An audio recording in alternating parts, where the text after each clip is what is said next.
नमस्कार. भारत शक्ती मराठीच्या रणनीती या साप्ताहिक कार्यक्रमात तुम्हा सगळ्या प्रेक्षकांचं पुन्हा एकदा मनःपूर्वक स्वागत. 7 ऑक्टोबर अर्थात शनिवार या दिवशी इस्रायल आणि हमास यांच्यामध्ये घनघोर युद्ध झाल्याच्या बातम्या आपल्यापर्यंत पोहोचायला सुरुवात झाली. या दोघांमध्ये हे असणारं युद्ध नेमकी कशाची परिणती आहे किंवा या युद्धातनं जगाला नेमक्या कोणत्या प्रकारचा संदेश मिळण्याची शक्यता निर्माण झाली आहे, याबद्दल आजच्या भागात आपण चर्चा करणार आहोत. आणि यासाठी भारत शक्ती मराठीचे मुख्य संपादक नितीन गोखले आपल्यामध्ये उपस्थित आहेत. नितीन सर, आजच्याही भागात तुमचं मनःपूर्वक स्वागत. नमस्कार. नमस्कार आणि धन्यवाद.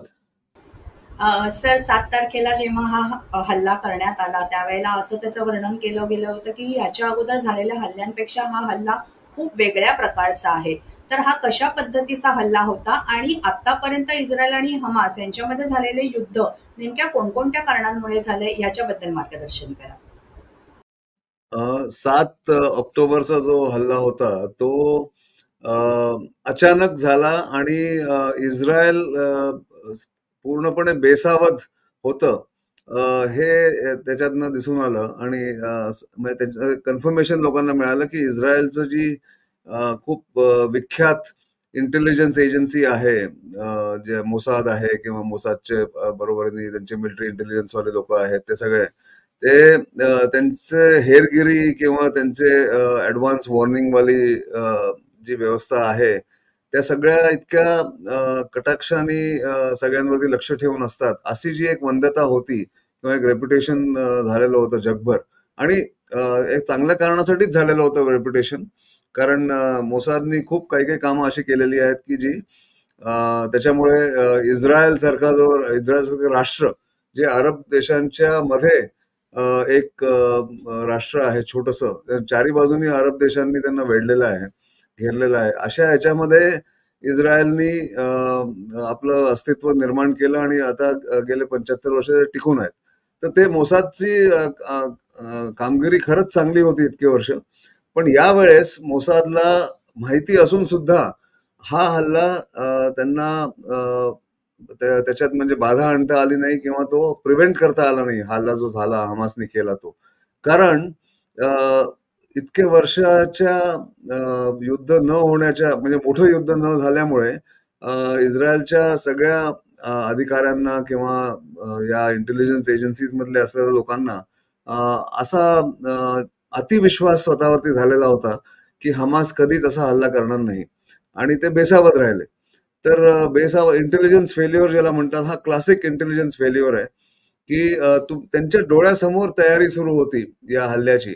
आणि शेवटी गाझा स्ट्रिप जी आहे, गाझा हे हा जो भूभाग आहे हा काही इस्रायल पासून लांब नाहीये, तो समोर दिसून येतो असा आहे. आणि त्या स्ट्रिप मध्ये त्या भूभागामध्ये यांची तयारी सुरू होती, अशा प्रकारच्या हल्ल्याची ट्रेनिंग सुरू होतं, हत्यारं येत होती, हत्यारांचा जमाव होत होता.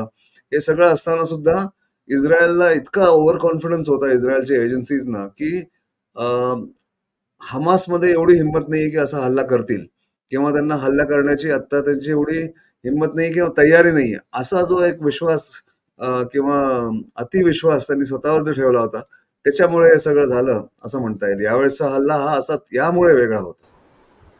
सर, असंही म्हटलं जातं की खरं तर मोसादची निर्मिती ही इस्रायलच्याच डोक्यातनं आलेली आहे किंवा त्याला त्यांनी पाठबळ दिलेलं होतं आणि आता तीच दहशतवादी संघटना यांच्यावरती उलटलेली आहे असंही चित्र निर्माण झाल्याचं थोडंसं माध्यमांमधनं वार्तांकन केलं गेलेलं आहे. खरोखरच असं आहे?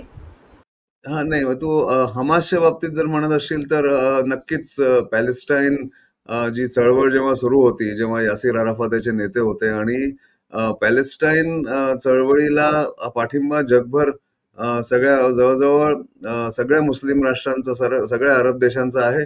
भारताने सुद्धा मागच्या आठवड्यात एक विधान केलेलं आहे भारतीय सरकारने गुरुवारी की आम्ही अजूनही एक पॅलेस्टाईन राष्ट्र निर्माण करण्याचा पाठिंबा आमचा आहे. तो एक वेगळं राष्ट्र पॅलेस्टाईनचं झालं पाहिजे आणि ते इस्रायल बरोबर शांतीने एकमेकांच्या शेजारी ते राहिलं पाहिजे. पॅलेस्टाईन आणि इस्रायल एकमेकांच्या शेजारी राहिले पाहिजेत, हे धोरण भारताचं आज पहिल्यापासून आहे आणि त्या धोरणालाच परत पाठिंबा भारत सरकारने दिलेला आहे. पण हमास जे आहे हे पॅलेस्टाईनमधनं निघालेलं एक अतिरेकी संघटना आहे.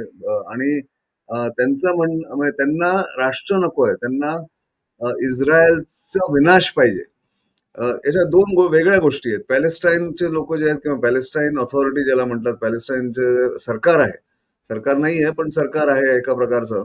त्यांचं म्हणणं आहे की आम्हाला एक स्वतंत्र राष्ट्र पाहिजे. जे काय झालं गेल्या वर्षात, गेल्या कित्येक वर्षात इतिहासामध्ये, ते सगळं बाजूला सोडून आम्हाला पॅलेस्टाईन लोकांसाठी तुम्ही एक छोटंसं राष्ट्र आम्हाला जे पाहिजे ते तुम्ही दिलं पाहिजे. आणि त्याच्यासाठी त्यांना जसं तैवानचं जसं अँबॅसेडर असतो किंवा तैवानचं एक मिशन असते प्रत्येक देशामध्ये, जसं भारतात सुद्धा आहे, त्याला हाय कमिशन किंवा एम्बसी म्हणत नाहीत. त्याला Taiwan education centre, Taiwan technical centre असं नाव दिलं जातं. तसंच पॅलेस्टाईनचं पण एक सेंटर, प्रत्येक देशामध्ये एक एम्बसी असते त्यांची, पण खरी एम्बसी नाहीये कारण ते त्यांचं डेफिनेशन वेगळं आहे. तर पॅलेस्टाईनच्या नेत्यांना एक राष्ट्र पाहिजे, ज्याला सीमा आहेत आणि जे इस्रायलच्या शेजारी राहू शकतात आणि शांतीने राहू शकतात. हमासचा एकच उद्देश आहे, इस्रायलचं डिस्ट्रक्शन, इस्रायलचा विनाश. इस्रायली लोकांना, सगळे जीव जेवढे आहेत, इस्रायलचे जे नागरिक आहेत किंवा जे हिब्रू बोलतात किंवा जे ज्यू आहेत, ते वेगवेगळ्या ठिकाणी पसरलेले आहेत, रशियामध्ये, अमेरिकेमध्ये, युरोपमध्ये. पण ज्यू लोकांसाठी जे एक राष्ट्र निर्माण झालं इस्रायलचं 1948 मध्ये, त्याचा विनाश करणं हा हमासचा एकमात्र उद्देश आहे. त्यामुळे ते विनाशकारी आहेत, ते कन्स्ट्रक्टिव्ह नाही आहेत अजिबात. हा फरक पॅलेस्टाईन आणि हमासमध्ये आहे. सर, जसं तुम्ही म्हणालात की गुरुवारी भारताने आपली भूमिका स्पष्ट केली आणि पॅलेस्टाईनला स्वतंत्र राष्ट्र म्हणून कायम त्यांच्या पाठीशी किंवा त्याच्या प्रयत्नांना भारताचा पाठिंबा राहील असं जाहीर केलेलं आहे. मात्र भारताचे आणि पॅलेस्टाईनचे किंवा भारताचे आणि इस्रायलचे यांच्यामध्ये असणारे संबंध सुद्धा खूप महत्त्वपूर्ण आहेत. त्याच्याबद्दल भाष्य करा सर. भारत आणि इस्रायलचे संबंध ऑफिशियली, डिप्लोमॅटिकली 1992 मध्ये सुरू झाले. आपण इस्रायलला रेकॉग्नाइज केलं भारताने, पी.व्ही. नरसिंहराव जेव्हा पंतप्रधान होते त्यावेळेस. आणि त्याच्यानंतर भारत आणि इस्रायलचे संबंध सातत्याने सुधारत गेलेले आहेत, वाढत गेलेले आहेत. आणि पुष्कळशा क्षेत्रांमध्ये, संरक्षण, कृषी, सायबर, इंटेलिजन्स, ट्रेनिंग, या सगळ्यामध्ये खूपच संबंध खूप डीप आहेत भारत आणि इस्रायलचे. आणि सातत्याने भारत इस्रायलकडनं इनोव्हेशन आणि टेक्नॉलॉजी या दोन गोष्टी शिकत असतात. भारतातले काही उद्योगपती म्हणा किंवा छोटे उद्योजक म्हणा, हे सगळ्यांना इस्रायलकडनं टेक्नॉलॉजी आणत असतात. भारताचे आणि इस्रायलचे पॉलिटिकल संबंध किंवा डिप्लोमॅटिक संबंध पण खूप चांगले आहेत. आणि सध्याचे त्यांचे पंतप्रधान बेन्यामिन नेथन्याहू आणि पंतप्रधान मोदी यांची दोस्ती पण आहे. आणि 2017 मध्ये पहिल्यांदी पंतप्रधान मोदींनी एक साहस केलं इस्रायलचा दौरा करण्याचं. तोपर्यंत भारताचा कुठलाही मोठा नेता, पंतप्रधान एस्पेशली, भारताचे कधी इस्रायलला गेले नव्हते. कारण त्यांच्या मनात सतत ही भीती असायची की पॅलेस्टाईनच्या नेत्यांना काय वाटेल, आणि पॅलेस्टाईनचे नेते जर नाराज झाले तर त्या अनुषंगाने भारतीय मुसलमान आपल्या विरुद्ध जातील, आपल्या पक्षाच्या विरुद्ध जातील, अशी एक भीती नेहमी भारताच्या राजकीय नेत्यांना असायची. म्हणून तोपर्यंत 2017 पर्यंत कुठलाही भारताचा पंतप्रधान इस्रायलमध्ये गेलेला नव्हता. मोदींनी ती प्रथा मोडली आणि त्यांनी तो दौरा केला आणि तेव्हापासून संबंध अजून वाढलेले आहेत. हे झालं एकीकडे इस्रायल बरोबरचे संबंध. दुसरीकडे पॅलेस्टाईन बरोबर वर्षानुवर्ष भारताने पॅलेस्टाईनला पाठिंबा दिलेला आहे. पॅलेस्टाईनचे नेते यासिर अराफात पंतप्रधान इंदिरा गांधींचे खास मित्र होते. 1982च्या कॉमनवेल्थ समिटमध्ये सुद्धा त्यांना इथे आमंत्रित केलं गेलं होतं. एखाद्या राष्ट्राध्यक्षासारखे त्यांना सन्मान दिला गेला होता. तर पॅलेस्टाईनच्या बाबतीत भारताचं धोरण हेच राहिलेलं आहे की पॅलेस्टाईनच्या लोकांना जर न्याय मिळायचा असेल तर त्यांना ते राष्ट्र मिळालं पाहिजे, एक वेगळा भूभाग त्यांना तो मिळाला पाहिजे, जो गाझाच असू दे किंवा त्याच्याबरोबर वेस्ट बँक म्हणून जे म्हणतात इस्रायलमध्ये जे आहे, जो भूभाग आहे, त्या सगळ्याचं मिळून पॅलेस्टाईन राष्ट्र निर्माण झालं पाहिजे, असं भारताचं एक धोरण राहिलेलं आहे. आणि हे इस्रायलला माहिती आहे की भारत पॅलेस्टाईनच्या बाबतीत एका वेगळ्या पॅलेस्टाईन राष्ट्राला पाठिंबा देतो, पण आपला पण मित्र आहे. असे यात दोन प्रकार आहेत या संबंधांच्या बाबतीत. इस्रायल आणि हमास यांच्यामध्ये युद्ध झाल्यानंतर किंवा त्यांच्यामध्ये आता जो संघर्ष आपल्याला कायम बघायला मिळतो आहे, त्याच्यानंतर भारताकडनं ऑपरेशन अजय याची घोषणा केली गेलेली आहे आणि अ, टप्प्याटप्प्याने तिथे अडकलेल्या भारतीयांना आता आपण आणण्याची सुरुवात केली गेलेली आहे. या योजनेबद्दल किंवा या मोहिमेबद्दल थोडक्यात माहिती सांगा सर. तर भारत नेहमीच कुठल्याही संकटात सापडलेल्या भारतीय नागरिकांना किंवा भारतीय मूळच्या लोकांना नेहमी तिथून वाचवून आणतो. आपण 1.5 वर्षापूर्वी युक्रेन मधनं जेव्हा भारतीय लोकांना, भारतीय मुळाच्या लोकांना, भारतीय विद्यार्थ्यांना ज्या प्रकारे आणलं गेलं ऑपरेशन गंगामध्ये, त्याच प्रकारे ऑपरेशन अजयचं पण एक ऑपरेशन अजयची पण सुरुवात झालेली आहे. जेव्हा जरूर पडेल, जेव्हा तिथे युद्धाचे म्हणजे याच्यात जेव्हा गॅप मिळेल युद्धामध्ये किंवा मिसाईल जेव्हा चालू नसतील किंवा एअरपोर्ट सुरू असतील, त्याप्रमाणे ते आणलं जाईल. परराष्ट्र मंत्रालय याचं कोऑर्डिनेशन करतं. परराष्ट्र मंत्रालय त्याचं पूर्णपणे आढावा घेऊन कधी कोणाला आणायचं याचा निर्णय घेतं. त्यामुळे हे आता एक रुटीन झालेलं आहे भारतासाठी, की कुठेही संकटात सापडलेल्या भारतीय नागरिकांना किंवा भारतीय मुळाच्या नागरिकांना तिथून संकटातनं बाहेर कसं काढायचं याच्यासाठी आपलं वायुसेना, आपली भारतीय नौसेना हे सुद्धा सज्ज असतात. बऱ्याच वेळेला जाऊन ते घेऊन येतात. तर ही कामं सातत्याने सुरू असतात. आता याच्यात मोठा चॅलेंज एक असा आहे, की गाझामध्ये राहणाऱ्या भारतीय मूळच्या लोकांना कसं आणायचं? कारण गाझामधनं आवागमन होत नाहीये इस्रायलमध्ये. कारण आता इस्रायल तिथे एक मोठा मोठं आक्रमण सुरू झालेलं आहे इस्रायलकडनं आणि त्याच्यामध्ये सापडलेल्या भारतीय मुळाच्या नागरिकांना किंवा भारतीय नागरिकांना कसं आणायचं हा एक चॅलेंज आहे असं मला वाटतं. कारण दोन्ही सरकार या बाबतीत कॉन्शियस आहेत की भारतीय मूळच्या नागरिकांना काही इजा होऊ नये कुठेही.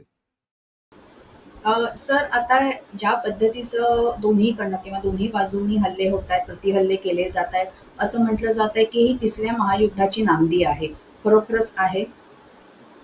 हे सांगणं आता खूपच कठीण आहे. पण अ, या युद्धामुळे किंवा अशा प्रकारच्या अॅट्रॉसिटीजमुळे हमासनी ज्या प्रकारचं ब्रुटॅलिटी तिथे केलेली आहे, म्हणजे अ, लहान मुलांना, लहान तान्ह्या बाळांना तिथे मारलेलं आहे किंवा वयस्कर लोकांची हत्या केली आहे किंवा ज्या प्रकारे त्यांनी घराघरांमधनं जाऊन सिव्हिलियन्स ना मारलं आहे गाझामध्ये. इस्रायली जे सिव्हिलियन्स होते त्यांना, ज्यूजना. त्याच्यामुळे एक त्यांच्या विरुद्ध पण एक खूप वेगळंच मतामत झालेलं आहे. म्हणजे अरब राष्ट्रांचं सुद्धा जे पॅलेस्टाईनला सपोर्ट करतात, जसं भारत पॅलेस्टाईनला सपोर्ट करतात, ते हमासला सपोर्ट करायला तयार नाही आहेत. आणि असं वाटतंय की हमासकडे जरी आता हत्यारं असतील, शस्त्रास्त्र त्यांच्याकडे आहेत, मिसाईल झालेले आहेत, तरी इस्रायलनी जर पूर्णपणे युद्ध सुरू केलं तर त्यांना काही त्याच्यावरती टिकता येणार नाही. पण जर इस्रायलनी हा प्रत्युत्तर दिलं नसतं तर हमासनी अजून काय काय केलं असतं म्हणून इस्रायलकडनं ही कारवाई केली जाते. महायुद्ध होईल की नाही सांगता येत नाही, कारण प्रत्येक देश युरोपमध्ये असू दे, अमेरिकेने तर सरळ सरळ इस्रायलला मदत करण्याचं ठरवलेलं आहे, त्याला पाठिंबा दिलाय.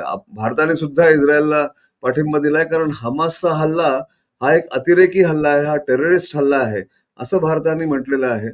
आणि असे त्यामुळे बरेचसे राष्ट्र त्याला मदत करतात. आता अरब राष्ट्रांमध्ये सुद्धा दुफळी झालेली आहे किंवा त्यांच्यात एक डायलेमा आहे.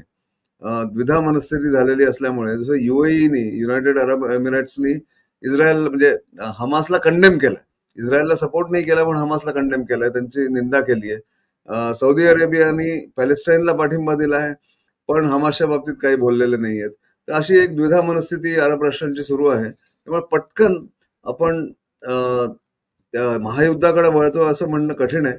पण येत्या काही दिवसात, 10-15 दिवसात काय होईल आणि समजा इस्रायलनी जर हल्ला केला गाझा स्ट्रिपमध्ये आणि म्हणजे बरेचसे मुसलमान किंवा अरब लोक त्याच्यात जर मेले, पॅलेस्टाईनचे लोक जर गेले सिव्हिलियन्स, तर त्याच्यावरती बाकीच्या राष्ट्रांची आज रशियाच्या प्रेसिडेंटनी मागच्या आठवड्यात शनिवारी किंवा शुक्रवारी एक असं विधान केलेलं आहे की सिव्हिलियन कॅज्युअलिटी होता कामा नये इस्रायलनी जरी हल्ला केला गाझावरती तरी. कारण हमासनी सिव्हिलियन्सना मारलं म्हणून इस्रायलनी पण सिव्हिलियन्सना मारलं पाहिजे असं होता कामा नये असं त्यांचं म्हणणं आहे. आता रशिया कुठला स्टँड घेईल, चायनाचा काय स्टँड असेल हे सांगता येत नाही. म्हणून महायुद्धाकडे आपण वळतो की नाही आत्ताच सांगता येणार नाही. पण आत्ता परिस्थिती खूपच म्हणजे टेन्स आहे आणि याच्यातनं कुठल्या दिशेला हा संघर्ष जातोय हे आत्ता सांगणं कठीण आहे. सर, गेल्या 2 वर्षांपासून आपण अनेक ठिकाणी अशी छोट्या छोट्या प्रमाणामध्ये किंवा आता रशिया युक्रेन सारखं युद्ध सुरू आहे, अ, अशाही परिस्थितीमध्ये जग सामोरं जात आहे. त्यामुळे जेव्हा तुम्ही म्हणता की तिसरं महायुद्ध होण्याची शक्यता आहे की नाही हे आत्ता सांगणं थोडंसं कठीण आहे, पण माध्यमांमध्ये मात्र चित्र तशाच पद्धतीचं रंगवलं गेलेलं आहे. तर जगभरामध्ये अशा छोट्या छोट्या ठिकाणी किंवा सतत ही युद्ध पेटती राहावीत असे प्रयत्न सुरू आहेत असं वाटतं तुम्हाला? आता संघर्ष बऱ्याच ठिकाणी आहेत. आफ्रिकेमध्ये आहे, भारत-पाकिस्तान संघर्ष गेले कित्येक वर्ष सुरू आहे. आता आपल्याकडे भारतात काही लोकांनी असं म्हटलंय, की भारत सावध आहे की नाही, तयार आहे की नाही, जर पाकिस्तानी अतिरेक्यांनी जर हे करायला सुरुवात केली, अशा अशा प्रकारचा हल्ला करायला सुरुवात केली, तर भारत काय करेल? तर ती परिस्थिती आणि म्हणजे त्या भौगोलिक परिस्थितीमध्ये आणि भारताच्या आणि पाकिस्तानच्या भौगोलिक परिस्थितीमध्ये खूप फरक आहे, पहिली गोष्ट. दुसरी गोष्ट पाकिस्तान मधनं येणारे अतिरेकी आणि गाझा स्ट्रिप हे शेवटी इस्रायलचाच भाग आहे किंवा तिथून जे आले हमासचे लोक हा इस्रायलचा भाग इस्रायलच्याच भागामधनं इस्रायलमध्ये आले. आता पाकिस्तानमधनं जर अतिरेकी आपण म्हणजे इमॅजिनरी विषय घेतला, समजा एक सिनॅरिओ घेतला, तर पाकिस्तानमधनं जर भारतावरती हल्ला केला गेला तर भारताला हा अधिकार आहे की पाकिस्तानवरती हल्ला करता येईल आणि हा दुसरा देश आहे. तर हे युद्ध सुरू होईल. आता या ह्याच्यामध्ये असं होणं शक्य नाही. पण हे हे जे प्रयत्न तू जे म्हणतेस वेगवेगळ्या ठिकाणी आग लावण्याचे किंवा संघर्ष ठेवण्याचा किंवा संघर्ष सुरू ठेवण्याचा, संघर्ष कंटिन्यू करू देण्याचा जो एक प्रकार आहे, तो चालू राहील की नाही आणि कोण करतं? तर हे मोठे राष्ट्र ज्यांचा मिलिटरी इंडस्ट्रियल कॉम्प्लेक्स याच्यावरती निर्भर असतो, त्यांचा बिझनेस याच्यावरती निर्भर असतो. ते लोकं नक्कीच याच्यामध्ये शामील असतात, या अशा प्रकारच्या कारस्थानांमध्ये. पण हमासने हे दाखवून दिलंय की तुमच्याकडे मोठी-मोठी लढाकू विमानं, मोठे-मोठे जहाजं, रणगाडे, आर्टिलरी गन्स हे सगळं असून सुद्धा एखादा छोटासा शत्रू किंवा छोटासा एखादी संघटना तुमच्यावरती मात करू शकते पहिल्या एक सरप्राईज देऊन तुम्हाला. त्याच्यानंतर भलेही तुम्ही त्यांना पूर्णपणे नेस्तनाबूत करा. पण पहिला हल्ला जर त्यांनी केला तर हा खूप इफेक्टिव्ह होऊ शकतो हे त्यांनी दाखवून दिलंय आणि अनकन्व्हेन्शनल मेथड्स म्हणजे ते हँग ग्लायडरनी उतरले, ट्रॅक्टर घेऊन आले, बोटीनी आले, वेगवेगळ्या ठिकाणी त्यांनी फेन्स त्यांचं कुंपण होतं ते तोडून त्याच्यातनं आले. अशा प्रकारे सरप्राईज झाला. एवढा मोठा जो देश आहे जो तयार असतो सतत, सातत्याने त्याची तयारी असते. इस्रायल सारख्या देशाला सुद्धा त्यांनी घुटणं हे टेकायला लावले त्यांचे तर त्यांना म्हणजे बेसावध आहेत असं दाखवून दिलं.